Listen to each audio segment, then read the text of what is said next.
Isang maganda at mapagpalang araw sa inyo. Ako nga pala si Angel Mesita Gupa, isang grade 11 na mag-aaral. Naway sa maikling sandali, hayaan ninyo akong hiramin ang inyong mga tenga at hayaan ninyo akong ipahayag ang aking ideya. Ito ay isang talumpating inihahandog ko para sa kabataang Pilipino. Kahirapan. Paano ba maramdaman ang pagising mo sa umaga?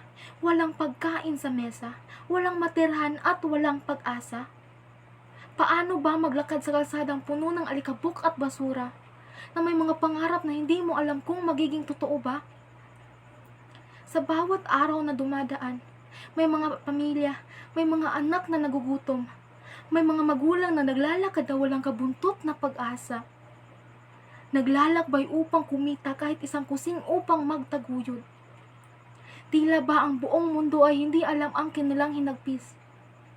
Para sa kanila, ang bawat patak ng pawis ay hindi lamang dahil sa init ng araw. Ito ay isang sigaw ng tagimtim na nagnanais na mabuhay na malaya at may dignidad. Habang tayo'y nagdiriwang sa ating mga tagumpay, may mga tao na ang mga pangarap ay nagiging ulap. Na ang bawat hakbang ay puno ng takot at pangarap na tila ba'y nauurong. Ang kahirapan ay hindi lamang isang estado ng buhay. Isa itong sakit na nag-iiwan ng peklat sa bawat puso. Isang dagok na walang hanggan. Ngunit mga kaibigan, hindi ito ang katapusan. Ang luhang dulot ng kahirapan ay hindi dapat maging huling paghinga. Ang luhang dulot ng kahirapan ay isang sigaw na nagsasabing magtulungan pa tayo, magkaisa pa tayo.